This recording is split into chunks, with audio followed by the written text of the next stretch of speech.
Hello tacticians, it's Nox here, and well, we've got quite a lot to get through today thanks to the weekly explainer. But before we go into that and some of the tidbits that we've got, I want to say my thank yous, and today they go to Cyclone, Guitar Done, Martarian, Salamander, Grimwind, Greenish Knight, Scribe Bradley, Spartan94S, and Player9455. All of you have used my friend code and it is very much appreciated, as it really does help me out. So thank you once again. These explainers have been coming out for a number of weeks now, and this one is probably the best one yet, as it actually gives us an insight into what's actually changing. The first is the tournament arenas. Now there's one going on at the moment, but it feels like, from what they're saying, that they're going to extend it by another day. And that means the refresh rate on the tickets that we get for each battle is going to get longer, so it's not going to seem as rushed.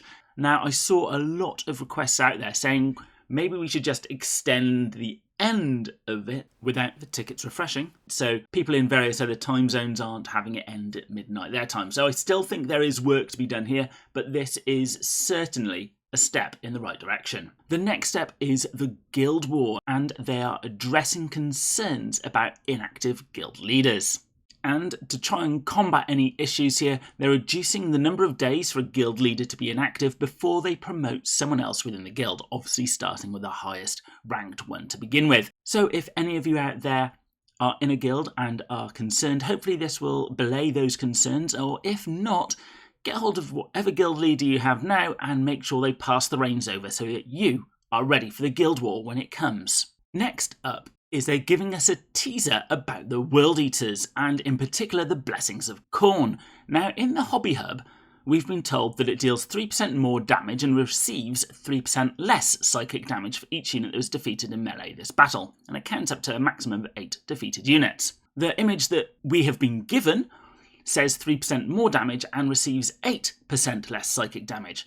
Again, counts up to 8 maximum defeated units. Now, bear in mind that the image we've got would have been from a test build, so it's very possible that the Hobby Hub is more correct of the two, or it may just be a typo. So expect that reduction in psychic damage to be somewhere between the two. But there is actually a lot more to unpack here. The first is the fact that it says for each unit that was defeated in melee this battle. It doesn't mention friendly or enemy, so as long as people are dying in melee, your World Eater units are going to get stronger and stronger. After all, Khorne care not from whence the blood flows, just as long as it does.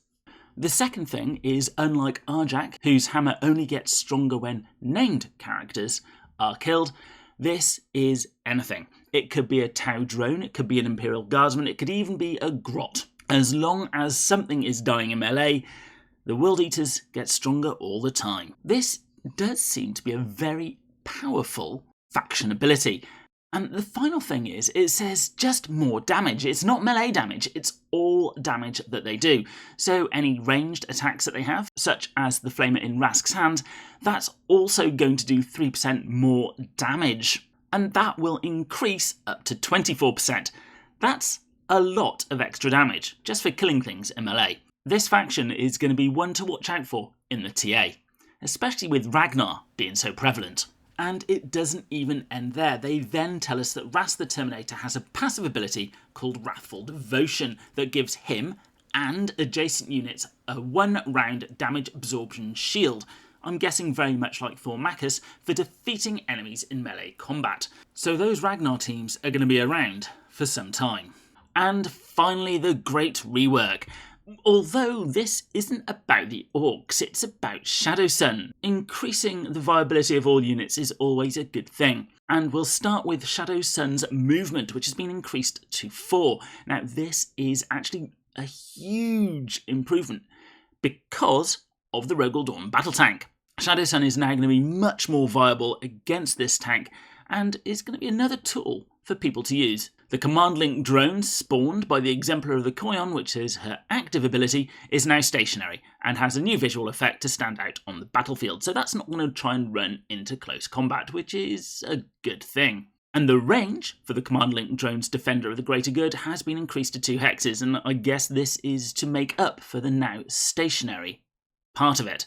They have also increased the drone's health and armour to the values of the shield drones, so it's actually going to stick around for a little while rather than falling in a stiff breeze. And finally, the benefit of Defender of the Greater Good has doubled its chance to grant a bonus hit for friendly Tau ranged attacks. So instead of being 10% per round, it's now up to 20% per round. And that itself is going to be huge if you like using characters like Shosil. Now, it's all very well and good that Shadow Suns had a decent improvement, but really, if you ask me, the Tau that needed it more was Darkstrider. So no Orc rework mentioned in here. Hopefully we will get something in the patch notes when they arrive, hopefully from Monday onwards, and I'll certainly go over those with a fine-tooth comb to see what we are actually getting. However, as I said, this has been one of the best explainers that we've had so far, and I certainly hope we get many more like this one. If you like these videos, then it would be much appreciated if you at least think about using my friend code, as it really does help me out. Or if you or your guilds are looking for a new home, please reach out to any of the guilds shown, as we'll always welcome new people into our midst. As always, don't forget to like, comment and subscribe, and I'll be seeing you on the battlefield.